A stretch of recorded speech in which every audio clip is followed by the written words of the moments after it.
Hi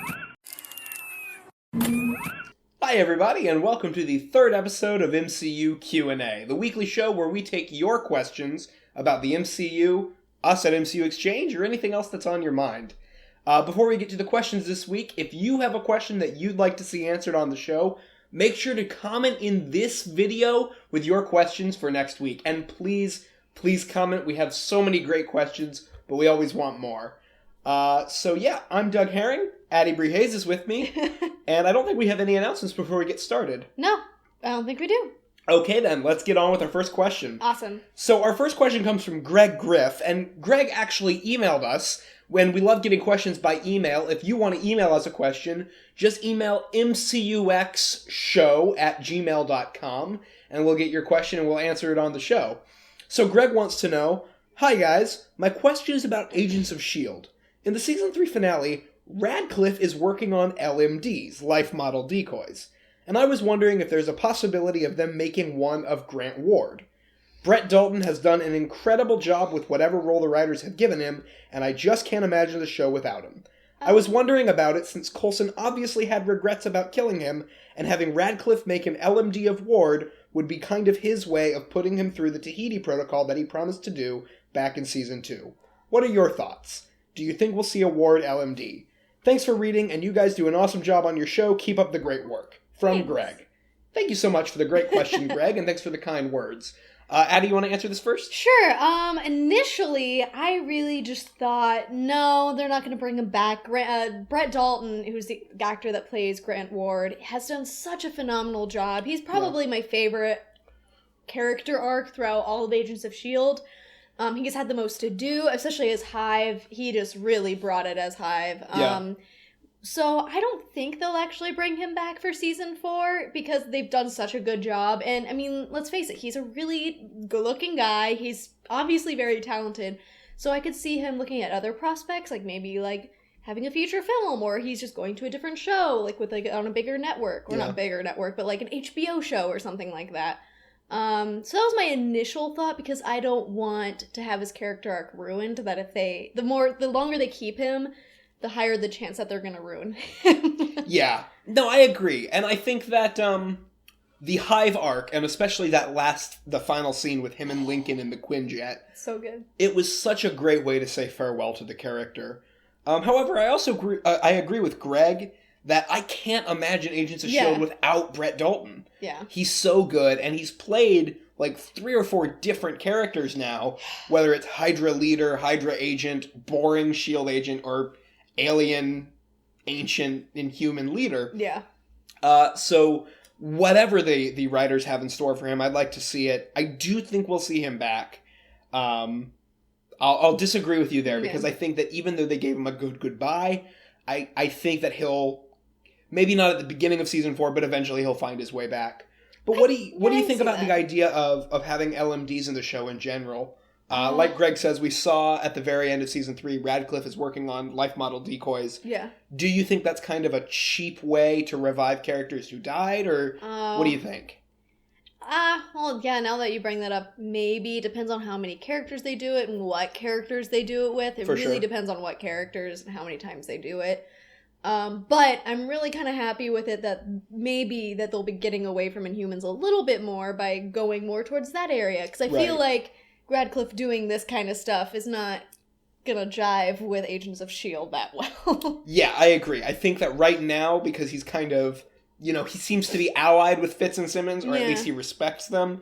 But yeah, he has this moral grayness that I think will make him a really interesting possible villain for Season 4. But thanks for the question, Greg, and I'd love to see Brett Dalton back in anyway. And I think your idea of having him as an LMD that possibly wipes his slate clean is a really interesting idea. So we'll see. Okay, our second question comes from Hiff Huff. And Hiff Huff wants to know, what is your favorite MCU movie, and what is your favorite Marvel Fox movie? Well, 2 weeks ago, it was Jeremy's last episode, we actually ranked all of the MCU movies, starting with our least favorite, ending with our favorite. Yep. So you should check that out. But we actually both ended with Civil War as our favorite MCU movie. I think Jeremy had his as Winter Soldier. Yeah, I think our top threes were the same. I think we all had the same, or the two of us had Civil War is number Yeah. 1, Winter Soldier is number 2, and Avengers is number 3. I think so. Yeah. Which I feel a little lame saying that because it's the most recent. But yeah, so far, after seeing it 3 times, Civil War is still my favorite MCU movie so far. Yeah. I'm sure that could change later on. But then with the Fox Marvel movie, this is also probably pretty lame. It's actually not the most recent. Right, because Fox. Apocalypse is out. Yeah, because Apocalypse is out, but definitely Deadpool. Mm-hmm. I'm not a huge fan of the X-Men universe. It's messed up, it's confusing. The continuity in the X-Men universe it's messed up. Movies and continuity. Continuity is like one of the biggest things for me, so the X-Men universe has kind of messed that up. But Deadpool stands on its own. And I mean, it's Deadpool. It's hilarious. Ryan Reynolds as Deadpool is the best thing to ever happen. I agree. I love Deadpool. Deadpool's probably my number 1. But it's close for me between Deadpool and X-Men First Class. Well, yeah. I love X-Men First Class. Matthew Vaughn is such a great director. I love pretty much everything he's ever done, and First Class is no exception. Yeah. And introducing that cast of characters, James McAvoy, Michael Fassbender, like they did in X-Men First Class, I loved it. So that is a close second for me, but I'm right with you. Civil War and Deadpool. All right. Moving right along, Steel Wolf asks, I see you mention DC every now and then. Are you big DC fans? If so, are you as much of a fan of DC as you are Marvel? I mean, okay, not as the recent DC movies, I'm not a big fan of at all. Sure. I mean, I barely watched Batman vs. Superman because it lost me pretty. Not like I didn't understand. It just was so poorly edited, and it just... that was a rough time watching that. But, like, I do love the Dark Knight trilogy, but definitely live action movie. Marvel has got it for me. DC animation I really, really love a lot.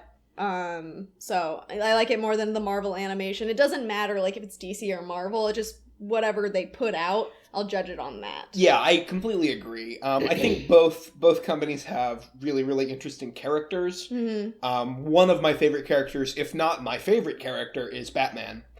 Spider-Man. Right, yeah. Well, I mean, Spider-Man's up there for me, too. He's my favorite. I think Ben Affleck makes a really great Batman. I'm right with you. I love the Dark Knight trilogy. Everybody did. Well, except for Dark Knight Rises. But even then... I didn't hate it. Right, even though I found it kind of a disappointing follow-up to The Dark Knight, I still really liked it. Yeah. Especially in comparison to, like, the new DC movies. It's like, that one is great compared to the last two. I'm looking forward to Suicide Squad. I'm really looking forward to a solo Batman, or a solo Affleck Batman movie. But, I'm with you. I don't care whether it's DC or Marvel. I care whether it's good, and DC's recent live-action film efforts have just not been good. I hated Man of Steel, so it's like, you start off, I didn't quite hate it, but I didn't like it very much. So bored. Oh, man, sorry. But moving off of movies for a second, I will say DC's doing a lot of stuff right as well. Yeah. In their TV universe, Arrow used to be... Well, Arrow used to be one of my favorite shows, and it has gone very much downhill in the past 2 seasons. But I still love Flash. But Arrow still has redeeming qualities too, though. It does, yeah. I love Stephen Damien Dark is really great. Dark is great, yeah. Flash, obviously everyone loves. I don't watch Supergirl, but I'll probably start watching it now that's on the CW. I've tried to watch Supergirl because the Supergirl Flash crossover interested me. I'm not a fan of Supergirl. Okay. I haven't watched Gotham, but apparently season 1's a little rough, and then season 2 gets really good. Yeah, that's on my list, actually. So I'll probably watch that. Powerless looks a little... Vanessa Hudgens doesn't look good in that. Yeah, I don't... And since she's the anchor, it just kind of turns me off from it. If you don't know what Addie's talking about, Powerless is the DC NBC show that just got picked up, starring Vanessa Hudgens, and it's basically... it takes place in the DC universe. Not the CW universe, not the movie universe, just a different pocket of the DC universe. And it focuses on people who aren't superpowered living in this world of superheroes, which is a really, really fascinating concept, but from what the trailer showed, doesn't look great to me. She doesn't have comedic timing for me. Where DC excels for me that Marvel really doesn't is the animated stuff. Yeah. The animated stuff that Marvel's doing on Disney XD, Guardians of the Galaxy, all that stuff, it's good. Yeah. but the DC animated stuff is phenomenal. Yeah. Have you seen the trailer for The Killing Joke? Yes, I have. It looks amazing. I can't wait to see that. I mean, Mark Hamill. Mark Hamill is the definitive Joker, I think. Mm-hmm. And Kevin Conroy is the definitive Batman. So I'm psyched for that. So to answer your question... It kind of depends on the medium. Yeah, it depends. But in general, in terms of just characters and ideas, I am definitely as big of a DC fan as I am a Marvel fan. Yeah. But in terms of the individual properties, what Marvel's doing right now with their universe tends to excite me a little bit more than what DC's doing. But of course that could change as the DC Extended Universe gets bigger and more established. Mm-hmm. Cool. Alrighty, moving on. Lightning Blade 311 asks, are there any actors/voice actors that you would like to see join the MCU in future films? Alternately, is there anyone you would not want to see play a character in the MCU? Shia LaBeouf. Okay. That immediately, because he's just, I mean, like, he's a good actor, but outside of acting on social media and just in real life, he does so many weird crap that I feel like Disney would have to be like, don't worry, guys, like, don't pay attention to that, like, go see his movie, you know? Right. Like, it'd just be such a headache for Disney and Marvel that they just shouldn't get him. Well, we mentioned Suicide Squad briefly earlier, and that's being directed by David Ayer, who directed Fury in 2014, I think. Yeah, it was really recent. And Shia LaBeouf was really, really, really good in Fury. But I completely agree with you. The actors that I don't want to see join the MCU are people who, regardless of their acting ability, bring potential trouble to the MCU outside of the acting. Especially how long their press tours are, Mm-hmm. and they have to all hang out together. I feel like Shia LaBeouf, if you said, like, one little thing that could be taken the wrong way, he'd, like, explode at them or something. Well, I mean, we saw this a little bit early on with Edward Norton and... what's his name? I'm forgetting his name. Terrence Howard, who played Rhodey. That was in phase 1. That was the thing. That was the first 2 Marvel movies. So when Terrence Howard demanded way more money than Robert Downey Jr., or when Edward Norton didn't play well with others, it wasn't such a big deal to replace them. And Don Cheadle and Mark Ruffalo are phenomenal. Yeah. But at this point in the Marvel Cinematic Universe, it's so well established that if you sign somebody who's not quite stable, somebody like Shia LaBeouf, on for 8 movies, and then 2 or 3 movies in, something happens where they can't fulfill the rest of their contract, that could be damaging to the MCU. So I'm right there with you. For that reason, Joaquin Phoenix was rumored to play Doctor Strange. I love Joaquin Phoenix. He's a fantastic actor. Yeah. But apparently one of the reasons he didn't want to commit to it is that multi-picture deal thing was not something that he wanted to commit to. Wow. And I get it, and I agree. I think that if that's not something that you're wanting to sign on for, then you should stay the hell away from these movies. So those, that kind of person is the one that I don't want to join the MCU. As for actors that I do want to see join it, it's interesting because my top 3 list as of a month ago are now all in Thor Ragnarok. Kate was definitely on my list. Kate Blanchett and Jeff Goldblum and Carl Urban were all near the top of my list, and now all of them are going to be in Ragnarok, which is so exciting. Other actors that I'd like to see, Denzel Washington, I think would be amazing. I want to see Tom Hardy so badly. I just fell in love with Tom Hardy after seeing Locke. That's what it's called, Locke. Locke. It's just him in a car. It's amazing. Movies like that where it's basically just one person. 127 Hours. Yeah. There was another one that Ryan Reynolds did when he was in the coffin. Buried, I think. Castaway, where it's basically just one person. Those movies can be terrible or great depending on the actor. Tom Hardy. Ed Hardy. Tom Hardy is one of those people that can carry a 90-minute movie where it's just him driving and talking on the phone. I'd really want to see him come in as actually a good guy, because I feel like he's done bad guy so many times. Well, he was in talks for Suicide Squad. Yeah, no, I know that. And then due to the Revenant's filming schedule, he had to drop out and he was replaced by Joel Kinnaman. Cool. And he's done Bane, so clearly he's interested in superhero properties, so I'd like to see him jump back in the game. Female actresses, though, I feel like I can say. Oh, Saoirse Ronan. She's my favorite actress. Saoirse Ronan's great. I just saw her on Broadway, and she's, so magnetic, so I feel like she could do whatever. Yeah, absolutely. Alicia Vikander is great. Especially if he does something like Ex Machina. Yeah. That'd be awesome. Yeah, for sure. But, you know, it's kind of funny that we're talking about actors like Denzel Washington and Tom Hardy. But they can... People who've won Oscars as people who should be in these superhero films. Because 10 years ago, that the notion of that would have been completely ridiculous. But now, I mean, when you look at... Blanchett. When you look at who is being cast, it's not at all unreasonable to suggest that these multi-Academy Award-winning actors could show up in a Marvel movie. You know, like The Dream is Daniel Day-Lewis showing up in a Marvel movie. I don't think that will ever happen. He's one of those actors that still is above Marvel movies. But the list of people who would never consider a Marvel movie is getting ever shorter. Yeah. And so I think if you want to talk about an actor like Leo DiCaprio or Eddie Redmayne or these Oscar-winning actors, Michael Keaton... Yeah. They could show up in a Marvel movie. Won an Oscar yet? Michael Keaton hasn't? No, but he's Eddie been Redmayne in... won, and then Right. Leo won. But Michael Keaton has been in back-to-back Best Picture movies, and he is certainly at a point in his career where he could win an Oscar. Yes. And he's doing Marvel movies. Yeah. So, I think that seeing these huge actors like Denzel, who's at the top of my list... it's not the sort of unrealistic fantasy that it used to be. Originally, Denzel Washington was my first choice to play T'Chaka, but obviously after seeing Civil War, that's not going to happen. Right.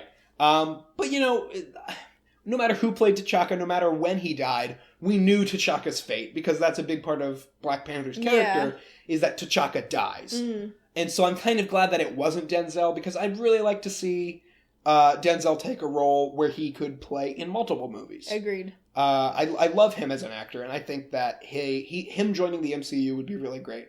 When there was one other part saying voice actors, I know a lot about voice actors, and one of the things I really kind of wish would happen, instead of like Bradley Cooper like voicing a raccoon or Vin Diesel voicing Groot, I mean they could do a really, really great job, but getting actual voice actors to do it, just to like have someone else in it, not just actors, and have voice actors as well. I completely agree. Like D. Bradley Baker, you know him, even though if that doesn't ring a bell right now, go look at IMDb. He has like over almost like 300 credits. He's like in every single cartoon thing. He's even in like a lot of live action things because he like voices birds and dogs. He's phenomenal. Look him up. Yeah, D. Bradley Baker is one of those people where if you don't think you know him, go look at his IMDb page. You know him. Yeah. You've seen him or you've heard his voice in something. Yeah. Him and like Billy West or people. Yeah. If you don't think you know them, trust me, you do. You do. I mean, I think for the first Guardians of the Galaxy, that was one of those times where they needed to sell an unknown property. I mean, that makes big sense, names. But like now... And I don't think it's unreasonable at all to suggest that D. Bradley Baker could be voicing an alien in future Guardians installments. Cool. Alrighty, let's move on. Yeah.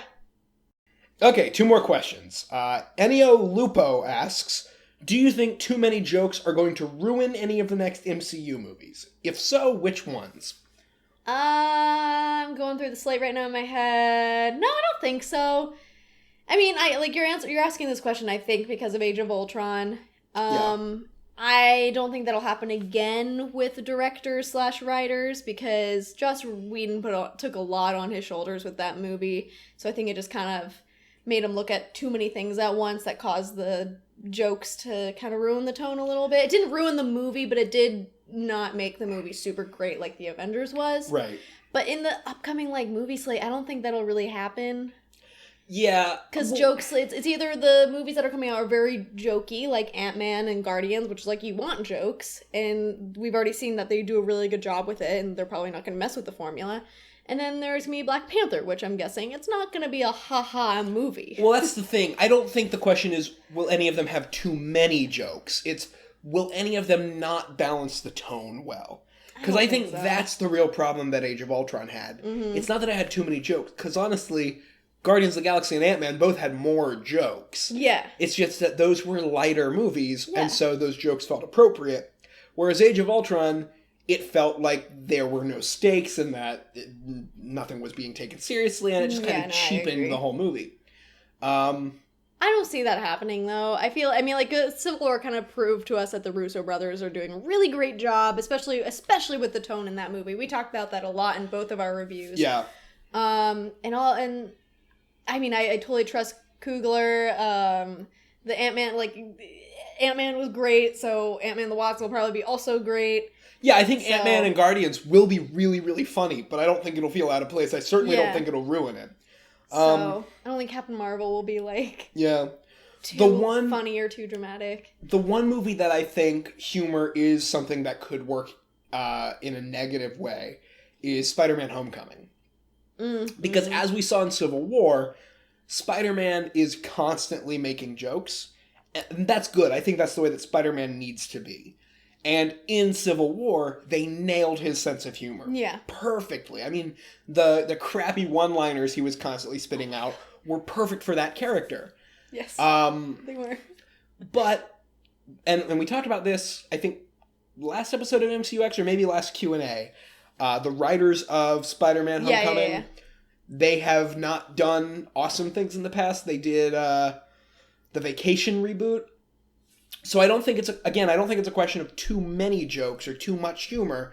It's a question of, will the humor work? But Marvel does like to help out with things, so I'm not too worried about that. Even if they write a bad script, they'll bring on other writers to oh, we liked the outline, we're gonna do a little bit a redoing the dialogue, doctor it a little bit. Yeah. So I feel like they've kind of got it down ever since the whole Joss Whedon thing. I think they know how to handle that kind of stuff. I couldn't agree more. I think that the fact that they've gotten Spider-Man's humor right once gives me nothing but confidence that they'll be able to do it again. Yeah. But I will say that of all the movies that are on the slate coming up, the only one where humor could really impact the quality is that one. I agree. But I don't think it will because exactly what you're saying. Either. Great. Alrighty. Excuse me. Our final question of the day comes from Jacob McLaughlin, who asks, who is the most well-cast character of the MCU to date? Well, when they announced that they casted Benedict Cumberbatch as Doctor Strange, I feel like everyone was just like, yep, that is absolutely perfect. That is Doctor Strange. So that, I think, when we hear the announcement of the casting officially, he's probably the most perfect one that everyone universally just kind of agrees with. Yeah. But I know you have something to say about this. Well, I do. Well, first off, the Doctor Strange one, I thought it was funny that the big criticism against Benedict Cumberbatch was not that he didn't fit the character, it's that he fit it so well. He was such an obvious choice for it. Which I think goes to show Marvel's past track record of picking an actor that nobody would expect for a movie, and then turning that actor into the character in a way that we never would have guessed. Yeah. And the first and, in my opinion, best example of that is Robert Downey Jr. Yeah. I know he's kind of the cliche answer to this question, but he's the cliche answer for a reason. He's Robert Downey Jr. He is Tony Stark.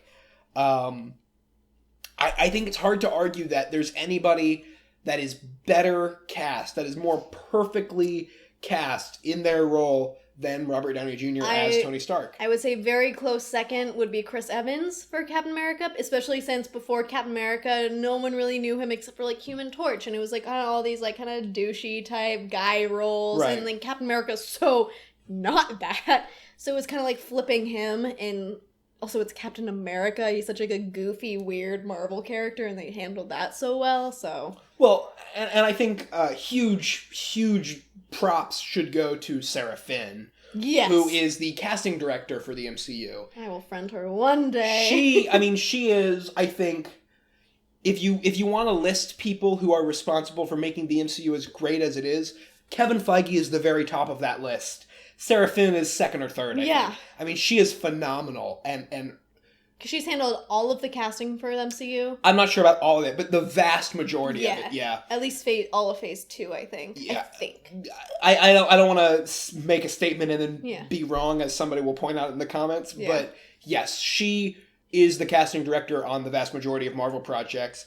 And if you want to look at the reason, and of course, it's not just her decision. Oh, well, yeah. Kevin Feige and the directors of the various movies, of course, they have decision as well. But when you look at somebody who just consistently makes sure that Marvel's casting decisions knock it out of the park, she is the one in charge of that. Well, because she has to organize what happens during the auditions and callbacks too. It's not like Kevin Feige's going to be like, okay, ask them this and make them do this. I feel like it's probably that's her decision. Right. So she gets them to do the right things, brings in the right other actors to do like compatibility tests. So right. So for that reason, when you talk about Chris Evans as Captain America, I completely agree. Yeah. Both Chris's, Evans and Hemsworth, and Pratt for that matter. yeah. They take these characters who easily could be goofy, cheesy, you don't care about them, Joel Schumacher Batman levels of just campy and ridiculousness, and then they make you really, really, really care about them. And yeah, I think it's hard to imagine anybody, especially at this point, anybody else as Captain America. Other than Chris Evans. Yeah. But again, it's Robert Downey Jr. He revitalized his career partially with Iron Man. It's such a it's so much. I feel like it's so much more important to him than anyone else in the MCU. Yeah. So I agree. Another one who's a newcomer, but I think will prove to be one of the best casting decisions Marvel's made. Chadwick Boseman. Yes. He's an incredible Black Panther. I would have never guessed that, though. I thought he was going to be, like, great and good, because, yeah, but he just really blew it out of the ballpark. He did. I had seen 42, I'd seen Get On Up, and he's really good in both of those movies, so I was expecting good things. Yeah. But, I read somewhere he only had 28 lines in Civil War, and that seemed like so few. But the reason it seems like he had many more lines than that is because almost every single line that came out of his mouth was really, really memorable. Yeah, and, like, important, too, to the movie. It's exactly the word. Everyone, like, hears him. And... Yeah. He made every line he said feel important and powerful and regal. And I think Black Panther, the way he was written, was going to be cool regardless. But I think Chadwick Boseman's portrayal of him made him the clear standout in that movie. I mean, he just, like, holds himself with such, like, power and royalty, especially in that, like, not opening scene, but, like, his first shot is just his back looking out of the building through the glass, and he has both of his hands on the railing. Yeah. And you just see that, and you're like, oh, damn, I'm sorry, I didn't... Yes, your majesty, like, right. I will bow down right now. And you don't even see his face. Well, I mean, that line, when Hawkeye is about to, or I don't think they actually wind up fighting, but when he and Hawkeye face off, and he says, I don't think we've met yet, I'm Clint. And I don't care, right. That could have been just a jokey line, that could have been kind of a silly line. Oh, he did not care. And it did get a laugh, but it also felt like a threat. Yeah. It was awesome. He was like the one person in the fight that you're like, he might kill someone. Oh, for sure, yeah. And his little speech to Captain America when he's talking about how long do you think you can keep Bucky safe from me? I ask you as warrior and king. Yeah. Those lines were lines, and then his... So we're just going to sit here naming every single one of his lines in the movie. Sorry, guys. Well, no, but, like, that's my point. His line to Zemo at the end, about vengeance consuming him, the living are not done with you yet. I mean... Literally, we could go through and name every single one of his lines just about as an example of why he was so perfect for the role. So, I think especially in his own movie a few years from now, he'll prove to be one of the strongest casting choices Marvel's made in a while. I totally agree. But you're sticking with Cumberbatch as your number one pick? Yeah, I mean, and Tom Holland. I mean, I've seen enough of him that I'm like, yep, he's perfect. So. Oh, for sure, he's great. And I'm so excited for his movie. Yeah. I don't know. For me, as much as I love Chris Evans and Hemsworth and Pratt and Chadwick Boseman, I cannot possibly argue against Robert Downey Jr. as the best casting choice. Yeah. I mean, I've also seen Benedict Cumberbatch as Doctor Strange just a little bit, so... Right, because you were an extra in Doctor Strange. Just saw him do, like, a couple of things, and you're like, oh, I saw him do some magic stuff with his hands, and it was just like, oh. That was enough to sell you 100%? Oh, absolutely. I mean, the trailer sold me, so yeah. I'm excited for it. But, Marvel knocking it out of the park with casting pretty much every time. Ooh. And not just the movies either. I mean, we've only talked about movie roles, but when you look at the TV shows... Charlie Cox? So surprising, but so great. Kristen Ritter, too. I mean, I'd seen her, obviously, in Breaking Bad, and I'd seen a few episodes of Don't Trust the Bee in Apartment 23. But she's more of a comedic actress, too, and she, likes doing comedy stuff more, but she... Oh, she was so good at Jessica Jones. Well, when the shortlist came out for Jessica Jones, She was your least favorite. She was my... no, there was one other name on that list that I just absolutely didn't like, but she was near the bottom. She was my favorite one, and... Not mine. I was right. I was rooting for Alexandra Daddario, who I think was on the shortlist, and who's a great actress as well. I actually know her best friend. Oh, do you? Yeah.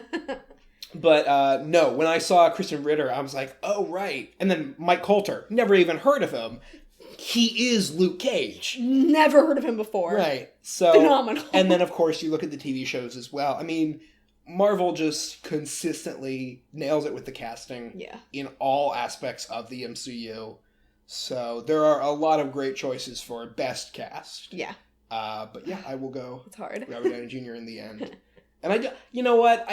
Maybe just because he was the first and he's that iconic character from the MCU. Yeah. I think it'll be really hard for anybody to displace Robert Downey Jr. as the best cast character. Excuse me, the best cast character. I think it could be until we see the Spider-Man movie. I feel like a lot of people will be like, this is the best. Tom Holland is the Spider-Man? Yeah. Yeah, so, I can see that, because he is the biggest, Marvel character, so that's the one that I feel like could overtake him. Well, Tom Holland is also fighting against the shadow of Andrew Garfield and Tobey Maguire. Yeah. Whereas Robert Downey Jr., nobody else had played Iron Man because nobody knew Iron Man, really. He doesn't have any competition for best on-screen adaptation for Iron Man. Just like Chris Pratt, there's probably never going to be somebody who has to compete with him for best Star-Lord. Whereas Tom Holland does have that stiffer competition. Absolutely. So, just like Batman, there will always be somebody that prefers some version of Batman over any other version. Yeah.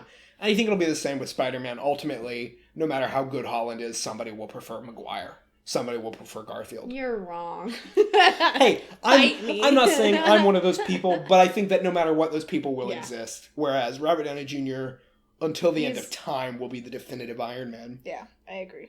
Even if they recast him. I think he is Sean Connery as James Bond. Mm-hmm. There have been many James Bonds, and I think Daniel Craig is a lot of people's favorite James Bond. But if you say James Bond, the name you think of is Sean Connery. Mm-hmm. 50 years from now, if you say Tony Stark, the name you'll think of, no matter if he's been recast, no matter how many times he's been recast, it'll be Robert Downey Jr. Yeah, I totally agree. Well, that is the last question we picked out for today. Woo! So, again, guys, please jump into the comments. Post your questions for next week. We have lots of great comments. We want more, because the more questions we have, the better these shows can be. We will see you on Saturday for MCUX. Remember, we moved days on that. We're no longer on Fridays. And we will see you next Monday for the next episode of MCU Q&A. Woo! Until next time, guys, thank you so much for joining us. I'm Doug Herring. I'm Addie Brie Hayes. You can follow me on Instagram and Twitter at Addie Brie. And you can follow the MCU Exchange at the MCU Exchange on Twitter or just at MCU Exchange on Facebook. Well, thank you so much, guys. We'll see you next time.